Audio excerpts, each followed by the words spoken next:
Yeah, massaging our ego when we come in, even though you may have some kind of beef, okay, so, put that beef to the side for a moment and let him have a bit of breathing space. I have a godchild, and I remember when her mom wanted to stop her then ex-partner from seeing the child, and I said no. The only way you stop a child from seeing any parent, whether mother or father, is if they're threatening their lives. If they're not, then the choice not to speak to the parent should be the child's, not yours. Yeah, so sometimes those kind of pressure now shifts the mindset of the father. And so with those kind of constant words and the ego we talked about, and you want to live to expectation, and that makes your presence to shift so that you will be able to fulfill those responsibilities that you have been challenged to eat. I'm celebrating the opportunity to talk and feel acknowledged. Fantastic. That's what I'm celebrating. Love it. Hello, welcome back to Echoes of Our Community. My name is Margaret Taribo. I'm the host of this program, and it's a platform where we look at real lives, real stories that come together to hopefully make real impact. And today we're going to be talking about a subject that is very, very, very, very dear to my heart. It's about fathers. It's about male figures. It's about dads. It's about stepdads. However, and whatever way you want to look at it from, but they are very important. To some, it might not be as important as you think, but it's a time that we need to really think and talk and, explore. And that's what we're here to do today. Before we go on and before I introduce my guests, I want to just read out a few things about dads and male figures that I picked up from Fight for Justice, and I found it very intriguing. There are a lot of statistics going on, and some of it is not, some of it might be real, some of it might not be. And I just want to say a few things. For example, they put out a manifesto fact sheet, and some of the things they were saying was that the biggest killer of men under 50 is suicide. Another fact is that men are 35% more likely to die from cancer. Another fact is 2 in 3 murder victims are male. 75% of all suicides involve men. 3.8 million children live in fatherless homes. And I really want us to hold on to that because it will be a pointer to some of the things we'll be exploring on this series. Dads are 3 times more likely to die after separation than mothers. 1 in 3 children live without their father. That's another point we'll be looking at. Something to explore. 40% of domestic violence victims are men. Can you believe that? Wow. Didn't see that one coming. 47 billion pounds is what it costs the country for family breakdown each year. And 84% of the hidden homeless are men. I find out that these facts are frightening, are scary, but are also real. And it's sobering, but we want to talk about so many things that impact on our fathers. But I want us to start first and foremost to go on a good note, to celebrate them. There's so much to celebrate, even though social media, the society, they might present them in not so good a light.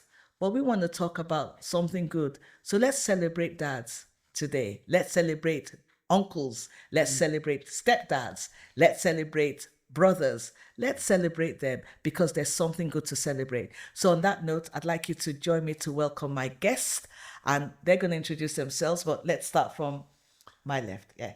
Pleasure to meet everyone. My name is Martin Vito. I am motivational speaker, more so cultivational speaker.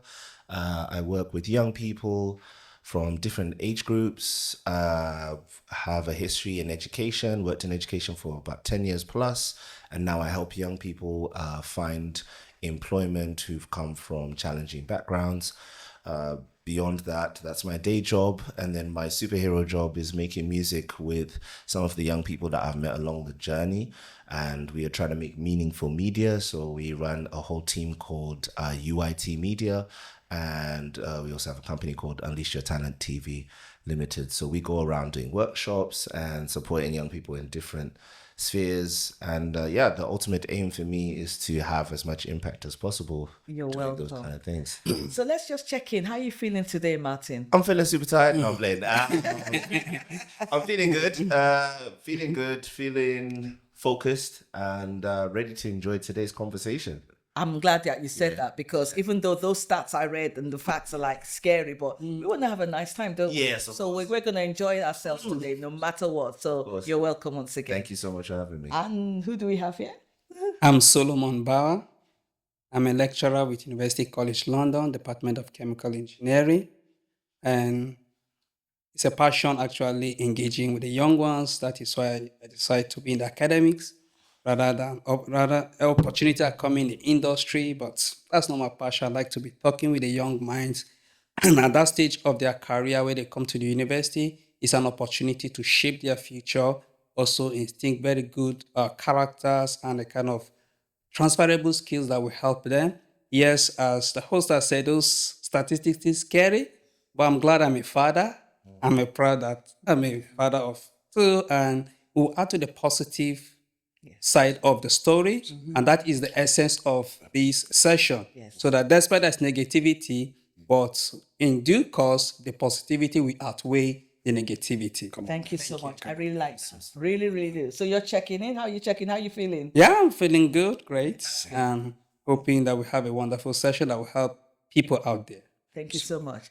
And let's go to the gentleman on my right. Hi, good evening, everybody. Again, my name is Stephen Adewale. That's Stephen with a PhD.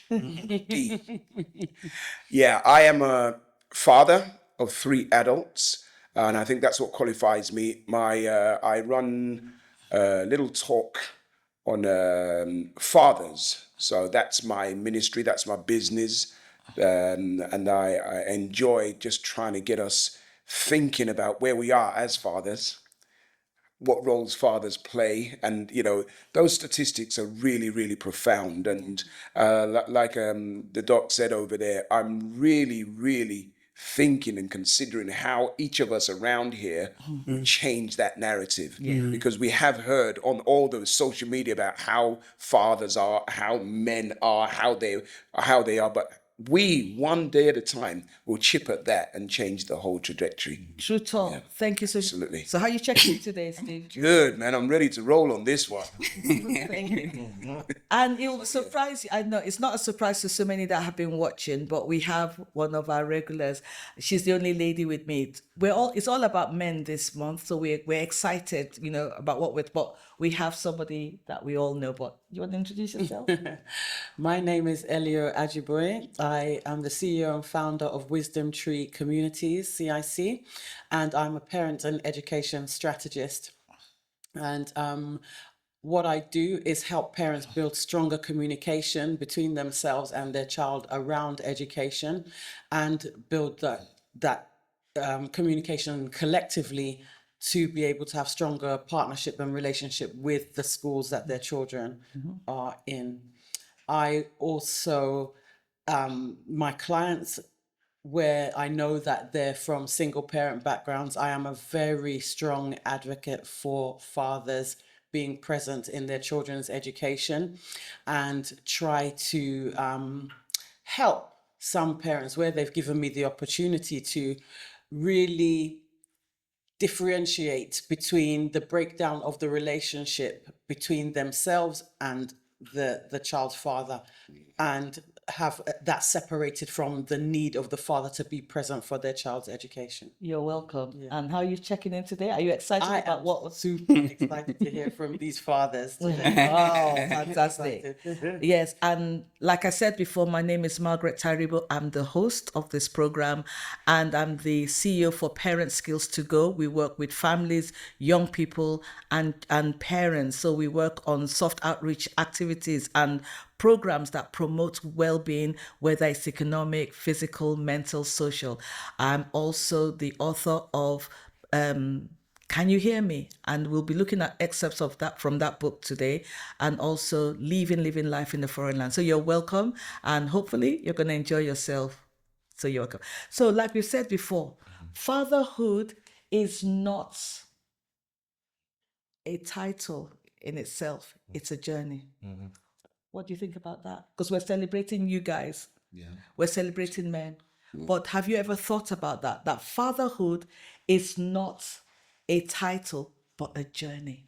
What do you have to say, Martin? Oh, this is a very interesting topic, especially at this point in my life. I have 3 children under the age of 10, and I'm still navigating the idea of how I can support them to be the best that they can be. And then I also have young people in the community that I support and I work with, and it's sort of seeing them at these different stages that I realized that it's a journey. So when I was maybe a few years younger, I thought I had it all mapped out. I'm like, okay, well, I could deal with all these teenagers.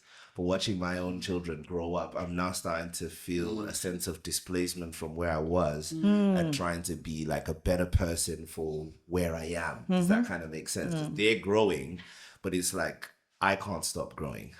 So that's when I realized it's Wow. I believe that one. It is a- do you know what I mean? So you think I've got it made, I understand them. All I need to do is high five them and all that stuff. Then you realize that it's more than a high five. It's about seeking to understand before being understood. So you're forced to kind of grow from within and ask more questions than you have answers for. So Wow. So you ask more questions. yeah.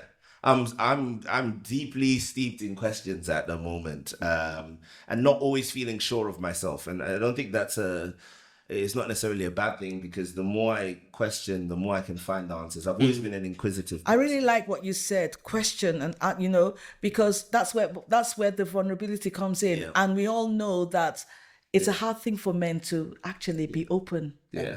And then for you to do that, it's like you're having to tear down all that. Ma'am. I think in a way, there's different versions of this term emasculation. I think you're kind of deconstructing what you thought it was and then having to rebuild. And I think one of the things I also found is that in terms of the networks that help you to rebuild, they're not that many.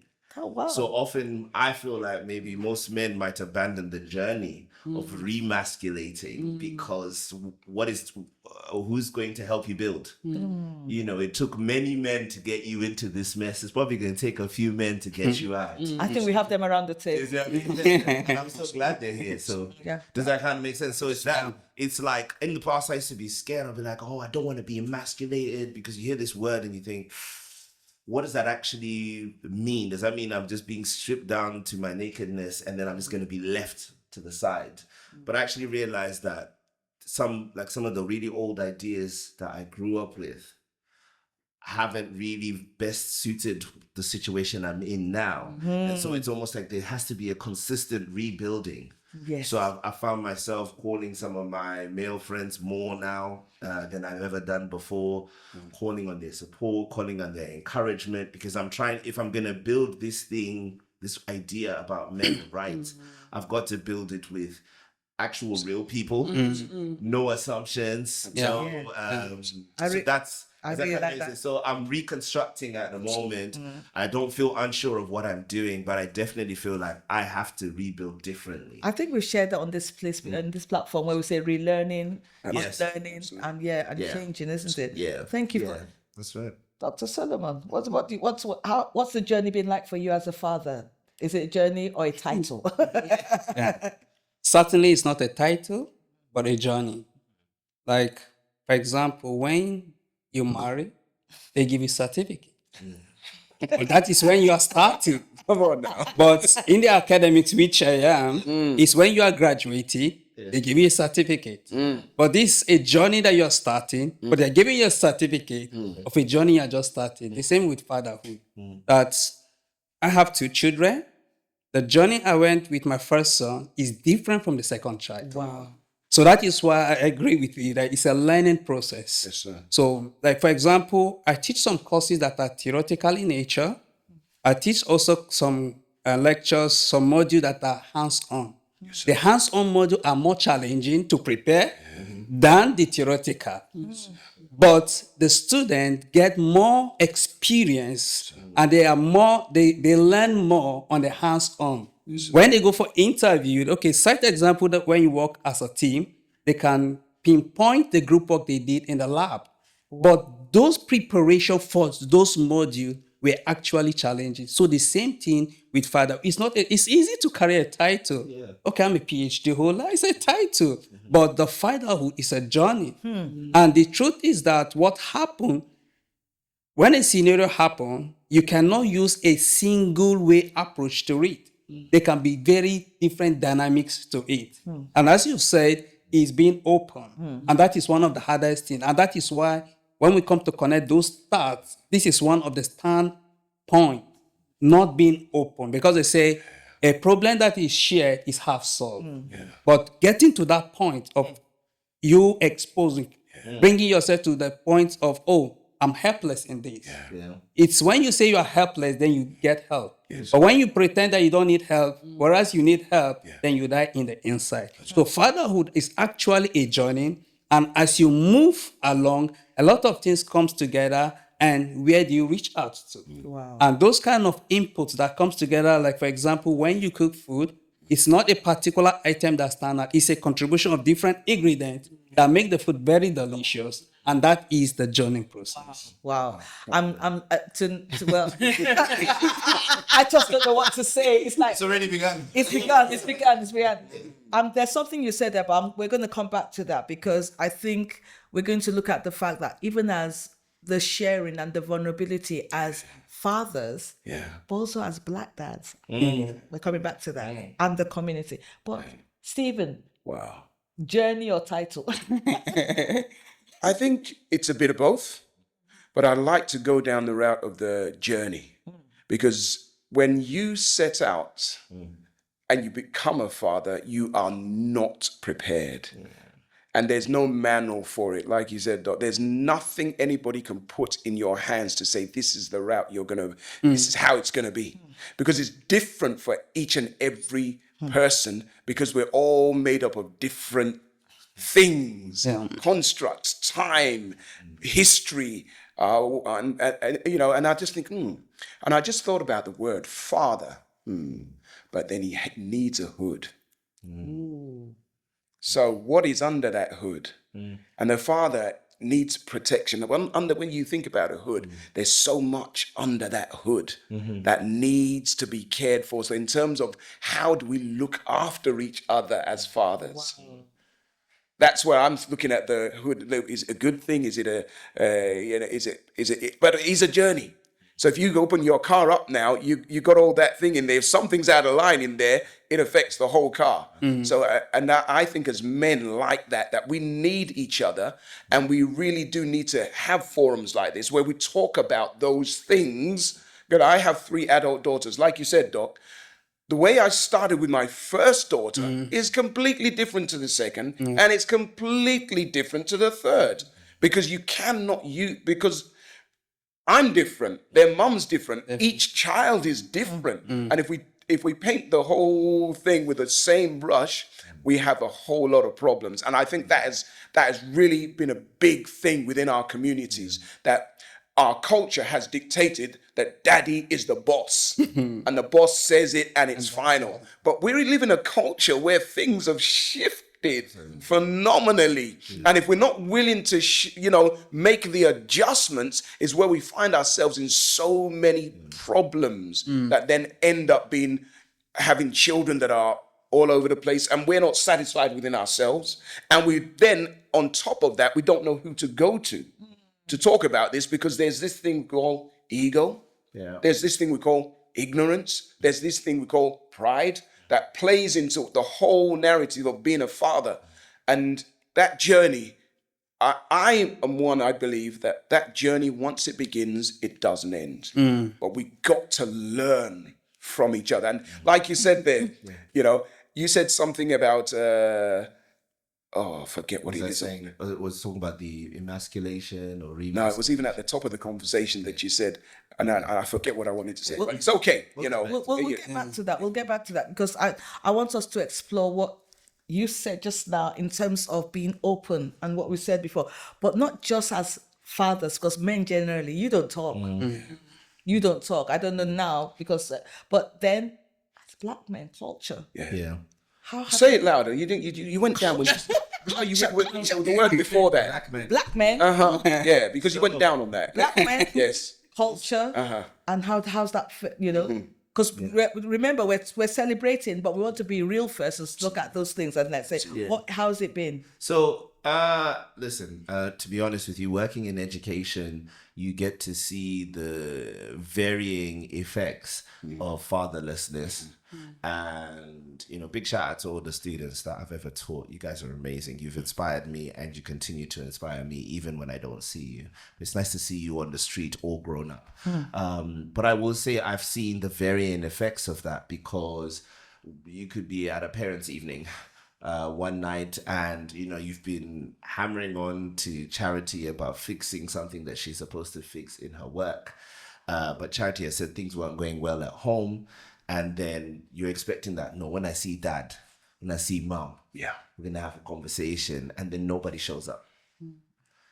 And I think about my own children and how, you know, my wife has pressured me, and I appreciate her for that. She's pressured me. She was like, we have to be at every parent's evening. At the time she's saying it, it's not making sense. 'Cause I'm seeing with the kids.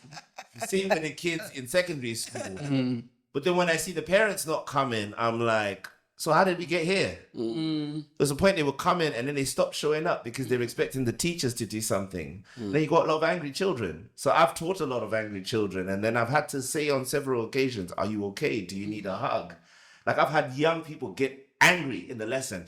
And then I say, are you okay? Do you need a hug? And I've seen the temperature go from up here to down here, because the question about hug was not an insult. It was a, what are you actually crying out for, so that we can figure out where you are. Is this just a display of attitude, or is there something else? And whenever I identified something else, I watch young people calm down.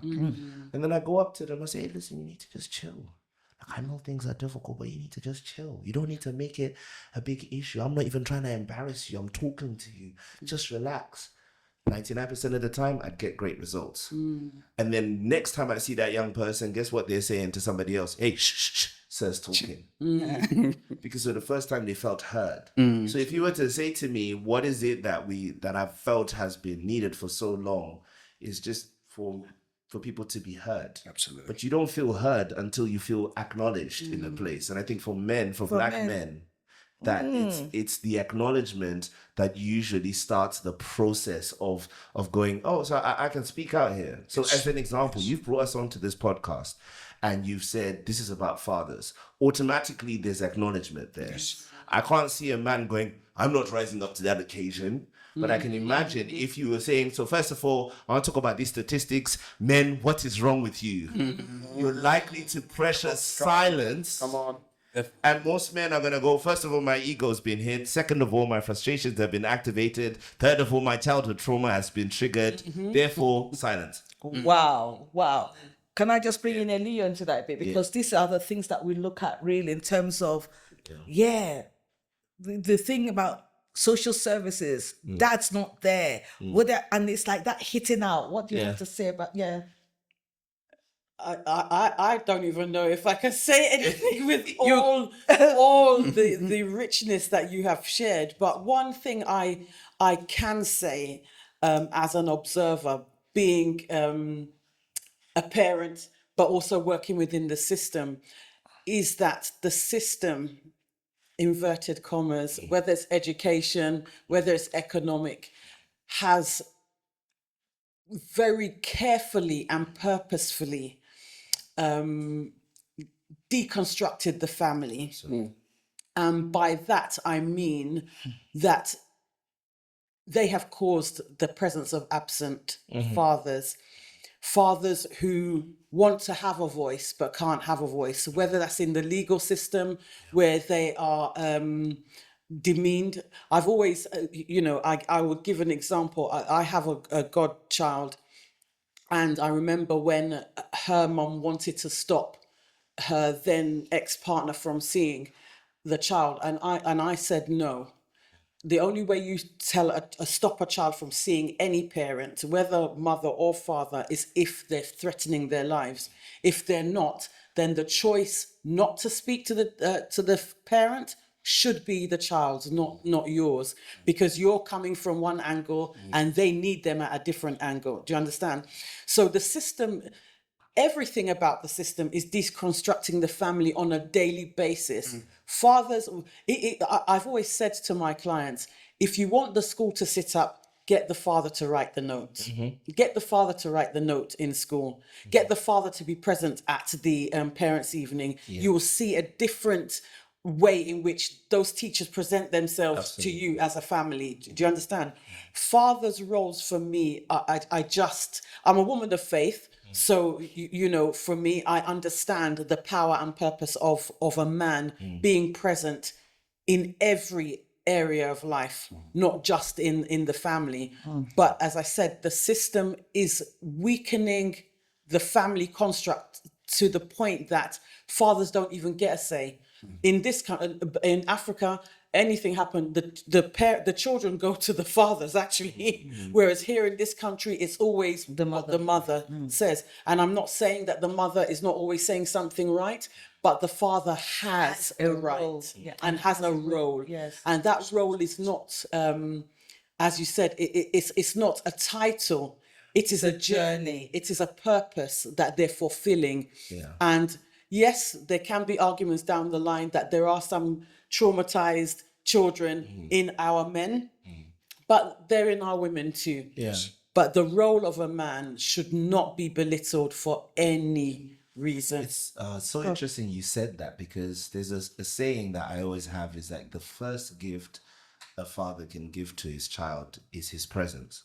Yes, correct. Right? And so if you're not allowed to be present, then there's no gift giving happening at all. But you said not allowed to be. So what do you think stops a father from being present? What you said allowing? What it is, I think based on how society works at the moment, it's like the person who has what we call the primary caregiver Is the mom. And so the mom is a lot of the time designing routines. She's designing the processes. She's designing the upbringing of that child.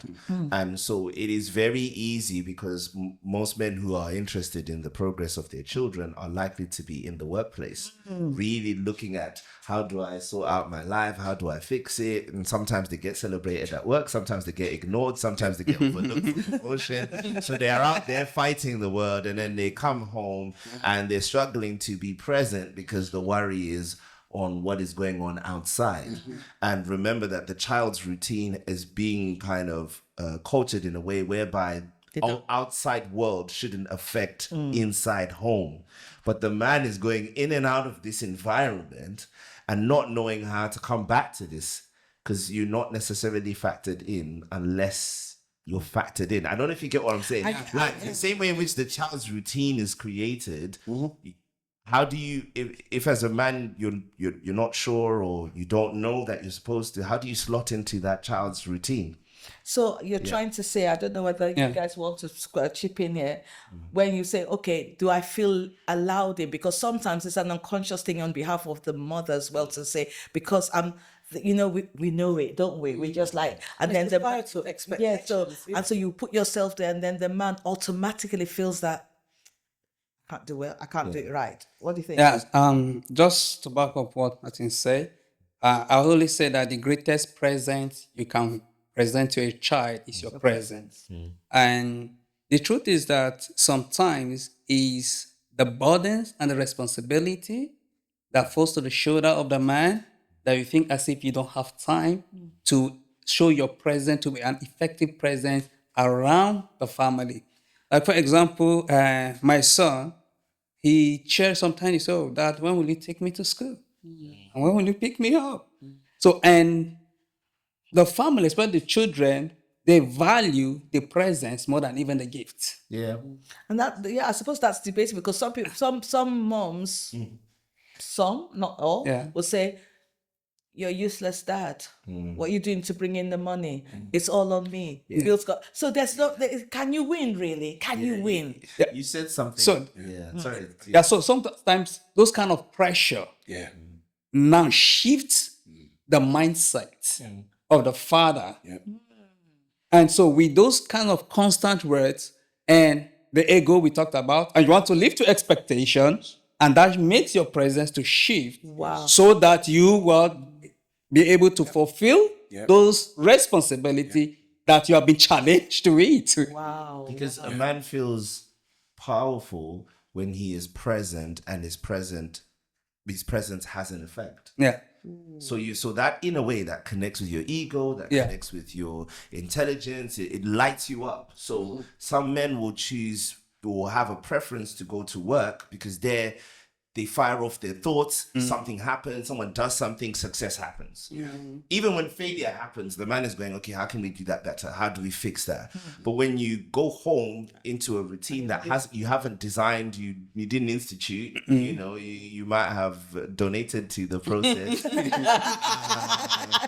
You might have enjoyed donating to the process, but you finding that practicalization of your ideas and it's a technical feat all on its own. And if you haven't even grown up with a dad, or you haven't felt that presence or the lasting effect of the presence of your dad, you're not gonna chase after that. You want immediate response from the world.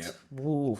Yeah. That is. Absolutely. Yeah. Oh, Stephen, you've got 3 grown-up girls. I'm always in awe of that. And when you talk about being present, Yeah. can you share some of the experiences? Well, in some ways, I think about it more now than I did.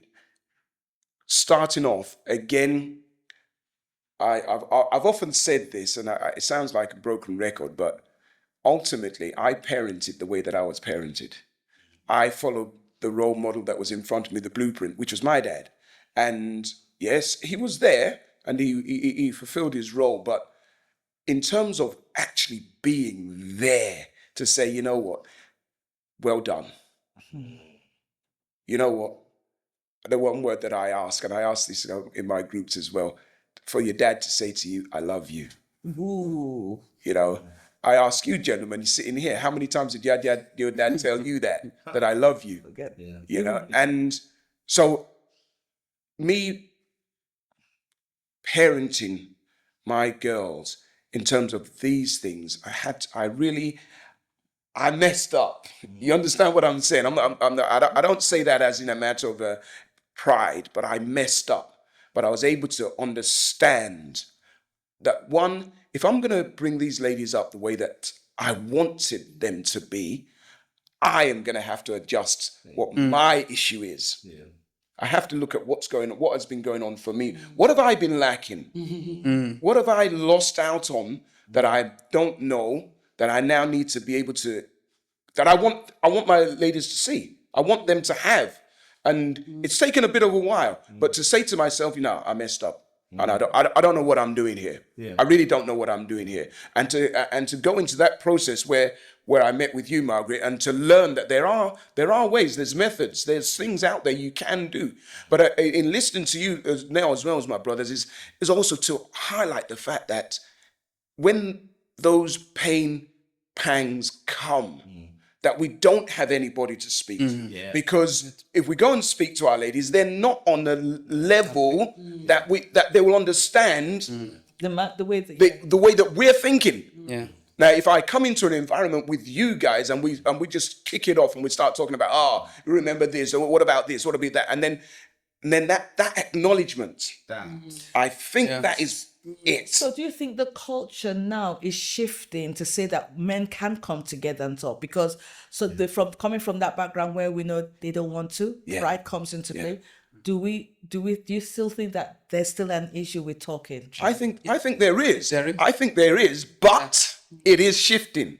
Or else we wouldn't be sitting here right now having this conversation. There are a lot more men in our society right now that are saying that, okay, I need to make adjustments.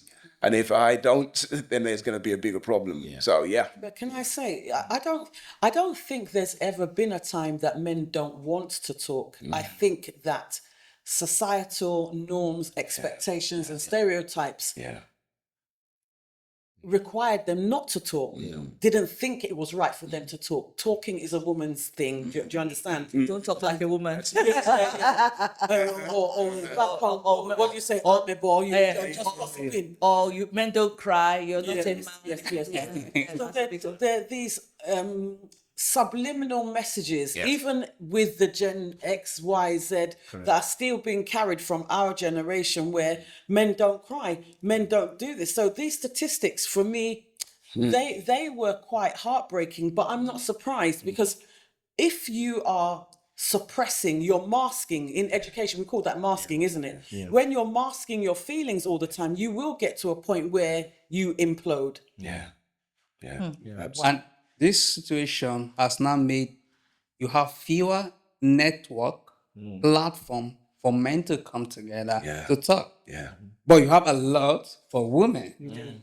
When you look in points of so many issues happening in the family, you see, helping the woman to navigate this issue, X, Y, and Z. But for men, because it's just, for example, even books. You see fewer books for men compared to books for women. Because people say, if I write about women, they sell more than men. So, but like this podcast is part of the avenue to now see some real situation, real statistics, and a kind of roadmap, which you can get in few minutes compared to just reading a book or a while. So this kind of platform, because if people don't talk, you just, for example, in the educational setting, it's a way you try to motivate people to participate in a group work. For example, what I do is the shift role maybe after 10 or 15 minutes so that everybody participates. So men need that motivation, the kind of platform to now connect together. And just as you said, the truth is that men, when they relate with the woman, because they are looking at it at different side of the coin, they may not meet. It may cause more harm than good. But when the man, someone, you may just share your experience, and maybe this is what I'm also passing through now. Now, from how your success story or how you navigate will not be a motivation factor for me to open up as, this is what I'm facing. I think one of the challenges also is the fact that, especially on the sessions I do, is that women will say, the men should be here, the men should be here, all this is what we're doing, the men are not here. But we also know the fact that it's a double-edged sword. You want them to go out to work, you want them to be there. So what do we do? Men must be everywhere and nowhere at the same time. And so I suppose, just to wrap up, should we celebrate? I just need to hear, Absolutely. Tell me. Yeah, I think. I wanted to ask, as amazing fathers that I'm hearing you, A work in progress, ma'am. Yes. the work in progress, at least it's in progress. Yes. At least that's in we progress. celebrate that. For me, that is what I celebrate. celebrate. And that is what counts. Because when it's not in progress, then that's when Yes. there's disaster. But what I wanted to say, because I'm a mother and I'm a wife, and I would like advice from all of you.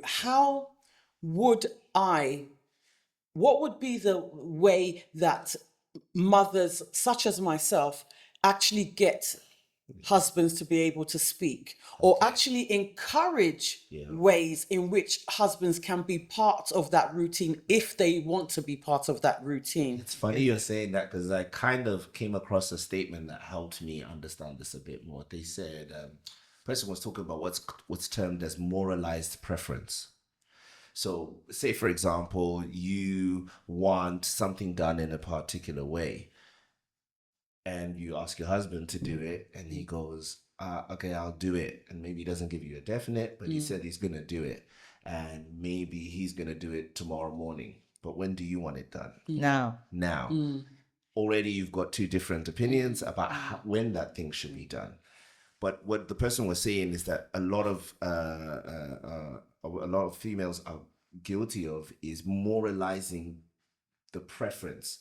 So when you moralize it, it's like, if it's not done this way, Then it's not. then it's not being done, or it's not being done right, or it should have been done this way. That kind of Yes, sense. I It's understand. disqualified. Yeah. And really, actually, to get anyone involved in the process is to go okay, you do it when you're ready.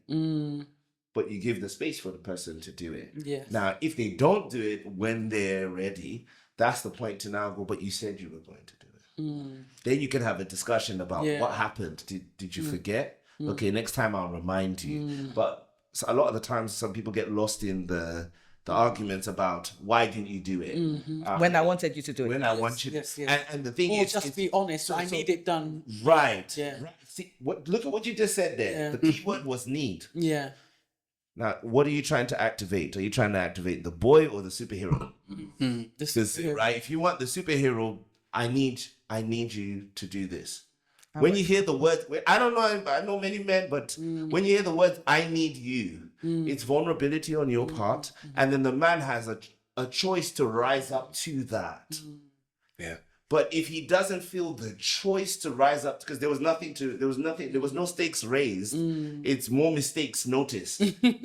Does that kind of make sense? Wow. You'll notice that because you're culturing a routine around your child, a lot of the times most women are trying to make sure that that routine is perfect. It's optimized. The son or the daughter must grow up in a certain way so that they have a higher chance of survival, thriving, and so forth. We want all of these things, but also there should be flexibility in how that should be achieved. And that's where the man can now be offered to go, okay, your son doesn't like mathematics. Is there something that do you think there's anything you guys can do together that will facilitate for him to like mathematics? Not, you haven't sat down with your child is failing at mathematics, you didn't even like school, you've said it several times, now this child. And so what happens is almost like it's either or. Yes. And what it should be is flexibility listening. in achieving the final outcome. In fact, I like this. I like this. I like this. And I think we as men, we like our egos striked. Oh, far. We like stroked. We like Is it strike? Is it strike or stroke? Massage. You pass- get it right. Massage. Yeah, you know. You must. Massaging our ego Yeah. when we come in, even though you may have some kind of beef, okay, put that beef to the side for a moment and let him have a bit of breathing space. And I think that what you said there is also so important. That need, that I need, that because more often it's you, and when you do that. Yeah. It's almost accusatory, So, but when you say "I need," it's that vulnerability, and I say that as a man, thinking, if my wife says "I need," I'm thinking, she's actually coming to me. There you go. And so that makes me feel good, and then wants to do it for you. Yeah. Rather than just having him do it. Yeah. You, of course, and I think that intrinsically every person wants to be around someone who's gonna say, I'll do it because you want me to do it. But to get to the there is a structure in Wow, the language. this is it's Yeah. a lot. We're gonna I think it's just being when you show a man that he's valued, Come on. rather than being judgmental. Come on. Then What is value? You know what? We can go on and on. But we're gonna end this segment just to say we do need to celebrate. Absolutely. So Thank you. there was something Elia said there that we are celebrating the progress that's been made. What are you celebrating? And then I'll round up. So just on one word. I'm celebrating the opportunity to talk and feel acknowledged. Fantastic. That's what I'm celebrating. lovely. 'Cause, yeah. yeah, so my celebration is based on my late dad, that he laid the pathway for me to choose my profession, which I'm really glad. Wow. For him giving me the listening ear, so I celebrate the father. Wow. Steve? I'm celebrating the fact that at being a father, I am a foundation that is set up to make a change in the society that we live in. Yeah. Wow. And then you said it, isn't it? You celebrate the progress. And I'm celebrating the fact that we have this opportunity. Absolutely. I'm celebrating the fact of fathers that have passed on and that, they would have loved to see this day. I'm celebrating the fact that there is hope for fathers, for male figures. I'm celebrating the fact that there can be change and there will be change because we are part of that change. And I'm looking forward to seeing what else we can do together. So this is Echoes of Our Community. You've heard from these wonderful people, but watch this space because we'll be back for another segment, another aspect of the podcast that we'll be looking at dads.